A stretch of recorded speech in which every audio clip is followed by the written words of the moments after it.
Tem crente que não recebe de Deus porque não pede. Mas o versículo seguinte, Tiago 4,3, diz: pedis e não recebeis.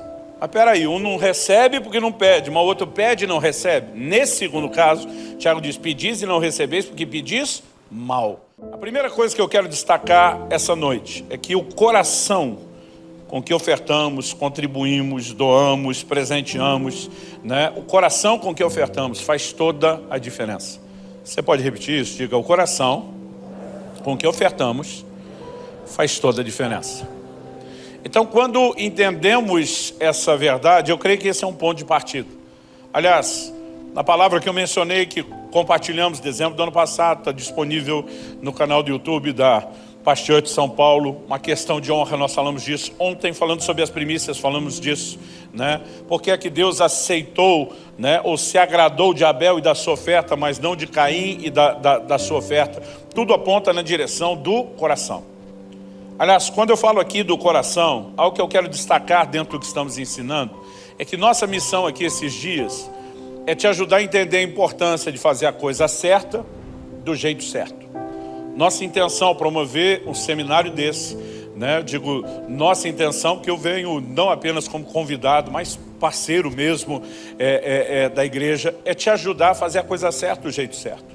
Não é a tentativa de melhorar a arrecadação, né? Aliás, Deus seja louvado, porque o testemunho que a gente tem é de fidelidade, de generosidade. Aliás, basta ver toda a estrutura que em tão pouco tempo a igreja já tem, e como diz meu pastor, isso é só o começo.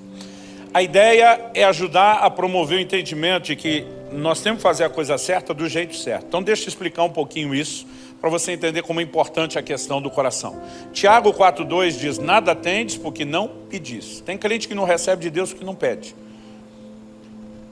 Mas o versículo seguinte, Tiago 4,3, diz: pedis e não recebeis. Mas peraí, um não recebe porque não pede, mas o outro pede e não recebe. Nesse segundo caso, Tiago diz: pedis e não recebeis porque pedis mal. Então, quando você faz a coisa certa para receber de Deus, que é pedir, mas faz do jeito errado, não funciona, não dá resultado. Nós vamos deixar para explorar a definição de pedir mal depois. Um outro exemplo bíblico para nos ajudar a ver a mesma verdade: o caso da ceia do Senhor. Paulo escreve aos Coríntios, e no capítulo 10, ele vai falar mais sobre a ceia no capítulo 11, mas no capítulo 10, verso 16, ele usa a seguinte expressão: o cálice da bênção que abençoamos. Quando ele chama o cálice de o cálice da bênção, e depois ele diz que abençoamos, ele não está dizendo só que é cálice abençoado. Nós tanto recebemos abençoando, bendizendo, mas também a bênção. No momento da ceia, a Bíblia diz que nós temos comunhão com o corpo e o sangue do Senhor. Aliás, o que nós chamamos de ceia, no inglês se chama comunhão, porque a ênfase do versículo 10, em muitas igrejas pelo mundo, né, o nome disso é comunhão. E apesar de não crermos na doutrina da transubstanciação, que os elementos literalmente se transformem, nós não podemos negar que comungamos com o corpo, né, e o sangue do Senhor. Logo, a bênção nisso. Quantos creem que são abençoados na ceia? Mas Paulo diz assim: examine-se o homem a si mesmo. Porque ele diz: qualquer que comer ou beber de modo indigno será réu de juízo. Porque se fizer a coisa certa para ser abençoado, que é cear, mas fizer do jeito errado, não funciona. E não é diferente o assunto quando falamos de contribuição. Caim, ao ofertar, fez a coisa certa? Sim, mas do jeito errado. Ananias, ao ofertar, fez a coisa certa? Sim, mas do jeito errado. E os dois do jeito errado não era o que fizeram, era o como. Era o coração por trás daquilo. Então, algo que nós precisamos de fato entender é que quando Deus nos chama a esse lugar de andar em generosidade e não avareza, é um alinhamento de coração. Paulo não está dizendo que espera que os irmãos prestem generosidade pensando no retorno do investimento num projeto. Aliás, escrevendo aos Filipenses, ele diz em Filipenses 4, se não me engano, verso 17, ele diz: não que eu procure o donativo, e sim o fruto que cresça para a vossa conta. Paulo está dizendo: não estou interessado no que é que vocês vão entregar, mas no que é que o ato de vocês entregarem vai liberar sobre a vida de vocês. E esse liberar, eu quero te mostrar hoje à noite, não é mera e simplesmente a colheita de algo que você plantou. O que Deus libera quando fazemos isso é maior do que imaginamos. Aliás, só a colheita por conta dessa liberação. E é dessa liberação que eu quero gastar um pouquinho de tempo falando. Mas antes de passar para o segundo tópico, ainda falando dessa questão do coração, duas coisas que eu ainda queria enfatizar. Em primeiro lugar, Eu de fato acredito que Deus quer, né, que eu e você possamos expressar, revelar quem Ele é nessa terra. E algo que Deus é, e nós não podemos negar, é generoso. João 3,16 diz, Deus amou o mundo de tal maneira que deu. A maior expressão do amor de Deus é definida pelo seu poder, sua capacidade de dar, de doar.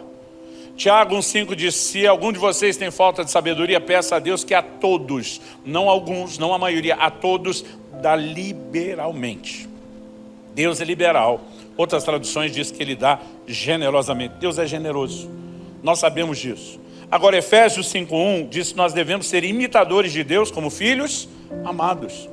O prazer de Deus é que eu e você possamos agir, né, nos conduzir de tal forma que a gente, de fato, o revele quem Ele é nessa terra.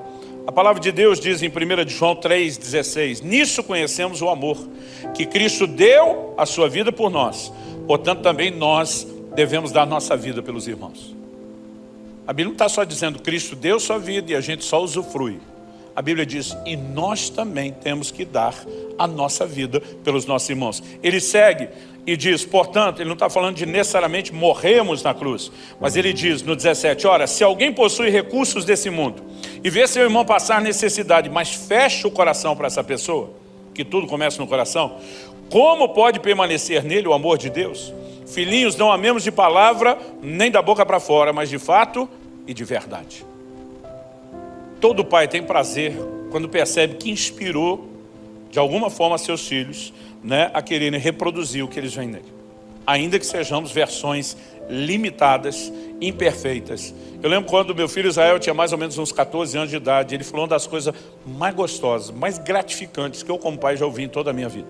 Não foi a única vez, mas foi a primeira vez que eu percebi o quão sério era a declaração dele, o quanto entendia. Ele um dia olha para mim e diz, pai, quando eu crescer eu quero ser que nem você. Eu falei, é mesmo, filho? Ele falou, é mesmo. Eu quero pregar como você prega, eu quero mover nos dons do Espírito como você move. Eu falei, mas acima de tudo, eu quero ter o caráter que o senhor tem. Eu falei, o que é que você entende de caráter, garoto? Ele falou, estou de olho em você há muito tempo. Ele puxou eventos dos 2 últimos anos que eu não tinha noção. Que ele estava de olho e percebendo. Quando aconteceu aquele episódio, o senhor agiu assim. Quando aconteceu aquele outro, o senhor agiu assim. E ele conhece a versão sem cortes. Dentro de casa, aquela que não tem encenação. E eu fiquei olhando aquilo, agradecendo a Deus. Senhor, pela sua bondade e misericórdia, mesmo sendo alguém perfeito, eu consegui inspirar esse menino a desejar alguma coisa. Pensa na coisa mais gratificante para um pai. Quando minha filha tinha mais ou menos uns 10 anos de idade, ela soltou uma preciosidade. Na época eu até achei que foi um pouquinho de esperteza ao longo do tempo. Ela vem sustentando isso, né? Já há mais ou menos aí uns 10 anos.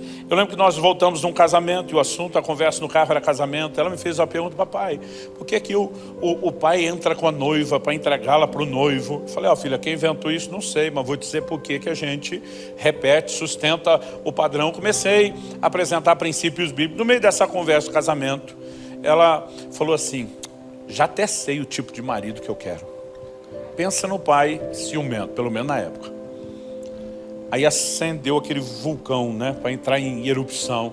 Na hora que ela falou, minha esposa, mulher de Deus, sábia. Primeiro ela já conhece o marido, sabia a reação que eu como pai teria. Mas ela já de olho na minha cara, quando ela viu o início da minha reação, ela rapidinho já me fez um sinal, tempo. Ela bateu e fez assim, ouça primeiro, fale depois. E eu antes de falar alguma coisa, minha vontade é dizer, o que você entende disso? Você tem 10 anos de idade, você não sabe o que é casamento, você não sabe o que é escolher alguém. Minha vontade era soltar já os cachorros, porque misturou o assunto do ciúme. Engoli aquilo, respirei e falei, e que tipo de marido seria esse? Ela só olhou para mim, sorriu e falou, alguém que me trate como você trata a mamãe. Eu pensei, ainda bem que eu não falei mal. Ainda bem que eu falei que ela não entende nada. Mas só para não perder, eu falei, difícil vai ser achar um desse, menino. Mas sabe, ver meus filhos de alguma forma olhando e dizendo, pai, conhecendo suas limitações, suas imperfeições, você me inspira. Para mim é uma das maiores gratificações que eu tenho como pai. Só não supera o que João chama a maior alegria de ver os filhos andando na verdade. Agora, eu e você precisamos entender que Deus como pai espera isso de nós. Que nós sejamos imitadores dele como filhos amados. E eu tenho dito para Deus há muito tempo, eu quero ser mais parecido com você, e Deus é generoso. Mas, além de entender que é um alinhamento de coração, que é algo que Deus quer ajustar aqui do lado de dentro, até o porquê, porque Ele quer se revelar, eu quero falar um pouquinho do que eu disse que falaria, que é quando Paulo diz, eu não procuro o donativo, e sim o fruto que cresça para a conta de vocês. O que é o fruto que cresce para a conta? Não é apenas porque quem planta colhe, como ele diz no versículo 6.